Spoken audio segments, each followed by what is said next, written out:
Assalamualaikum warahmatullahi wabarakatuh. Bapak Ibu guru yang berbahagia, dalam mengelola pembelajaran kita ingat dengan istilah pendekatan, model, metode, dan strategi pembelajaran. Penerapan TPACK dalam pembelajaran di sekolah SD. TPACK merupakan singkatan dari Technological, Pedagogical, Content, Knowledge. TPACK adalah suatu pengetahuan yang membahas tentang pentingnya integrasi antara teknologi pedagogik dalam pengembangan konten di dunia pendidikan. Penerapan TPACK perlu dilakukan dengan harapan mampu memberikan angin segar sekaligus sebagai arahan baru kepada pendidik kaitannya dengan pemanfaatan dan aplikasi dari teknologi. Teknologi tentu sangat diperlukan untuk menunjang adanya kelancaran dalam kegiatan proses pembelajaran. Beberapa teknologi yang sudah diaplikasikan dan diterapkan di sekolah dasar antara lain adalah dengan cara menggunakan LCD dan laptop untuk menampilkan materi pembelajaran yang ingin disampaikan dan diberikan kepada para siswa. Dan pastinya, pemanfaatan teknologi ini diharapkan dapat menjadikan pembelajaran berjalan dengan baik, lebih efisien, dan juga lebih efektif.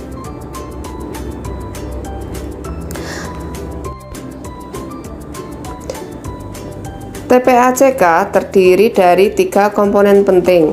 Yang pertama adalah teknologi, kedua pedagogik, dan ketiga konten pengetahuan.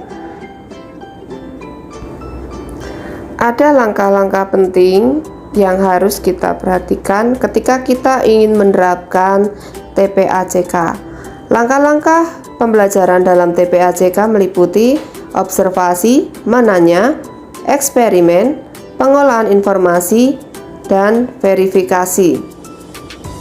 Pertama, kita akan membahas tentang observasi, di mana guru mengajak siswa melakukan kegiatan penelitian dengan melakukan pengamatan langsung terhadap suatu objek di lapangan. Di SD ini termasuk sekolah yang memiliki fasilitas yang mendukung TPACK, yang mendukung siswa dengan fasilitas membaca, fasilitas mendengarkan radio, fasilitas melihat tayangan video,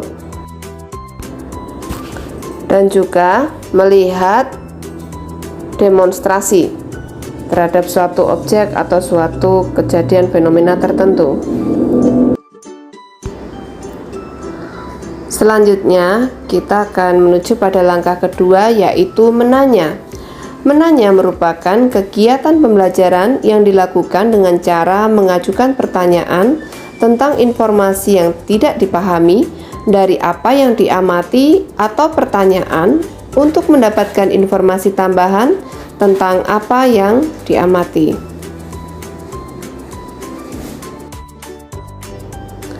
Pada kegiatan menanya, guru membuka kesempatan secara luas kepada peserta didik untuk bertanya mengenai fakta, konsep, prinsip, atau prosedur yang sudah mereka lihat ataupun simak.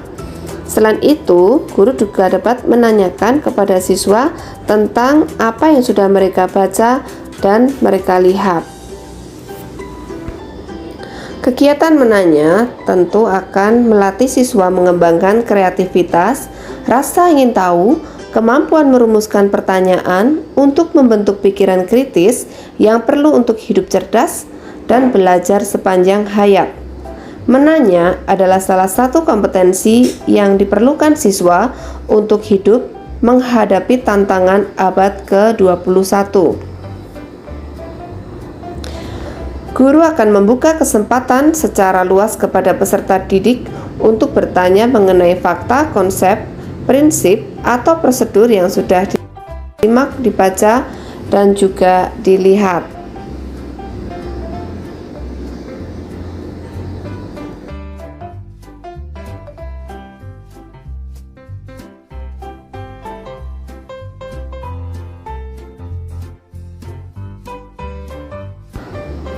Selain itu, guru perlu membimbing peserta didik untuk dapat menanya atau mengajukan pertanyaan tentang hasil pengamatan objek yang konkret sampai kepada yang abstrak, berkenaan dengan fakta, konsep, prosedur, ataupun hal lain yang lebih abstrak.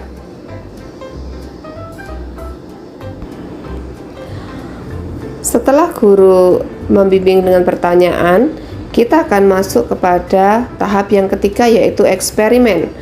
Eksperimen adalah penelitian yang dilakukan untuk mencari akibat dari sesuatu yang dilakukan secara sengaja oleh para peneliti.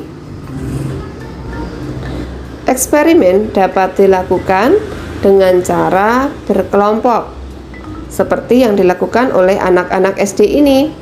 Penelitian eksperimen juga disebut percobaan, yang berasal dari bahasa Latin experiri, yang berarti menguji coba. Penelitian eksperimen adalah suatu tindakan dan pengamatan yang dilakukan untuk mengecek hipotesis atau mengenali hubungan sebab akibat antar gejala. Baik, selanjutnya kita akan melangkah kepada tahap yang keempat, yaitu pengolahan informasi. Mengolah informasi melatih siswa mengembangkan sikap jujur, teliti, disiplin, taat aturan, kerja keras, kemampuan menerapkan prosedur, dan kemampuan berpikir induktif serta deduktif dalam menyimpulkan.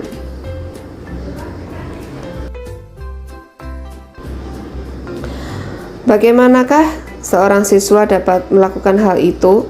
Kita perlu mengetahui langkah kegiatan mengasosiasi. Pertama, mengolah informasi yang sudah dikumpulkan.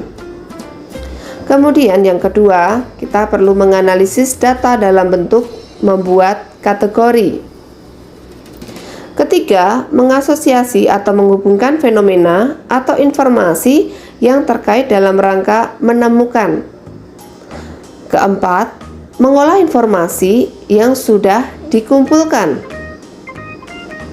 Kelima, pengolahan informasi yang dikumpulkan dari yang bersifat menambah keluasan dan kedalaman sampai kepada pengolahan informasi yang bersifat mencari solusi dari berbagai sumber yang memiliki pendapat berbeda sampai kepada yang bertentangan. Selanjutnya, kita juga akan mengetahui yang keenam, yaitu informasi tersebut menjadi dasar bagi kegiatan berikutnya, yaitu memproses informasi untuk menemukan keterkaitan satu informasi dengan informasi lainnya. Berikut adalah contoh aplikasinya pada sekolah dasar. Langkah yang kelima, verifikasi adalah tindakan untuk memverifikasi sesuatu, yaitu membuktikan atau memeriksa bahwa sesuatu tersebut ada atau sesuai dan benar adanya.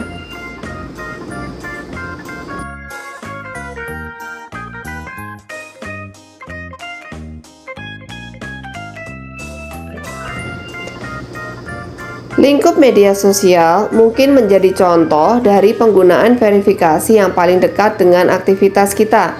Misalkan saat kita hendak melakukan pembaruan akun media sosial, seperti membuat kata sandi yang baru.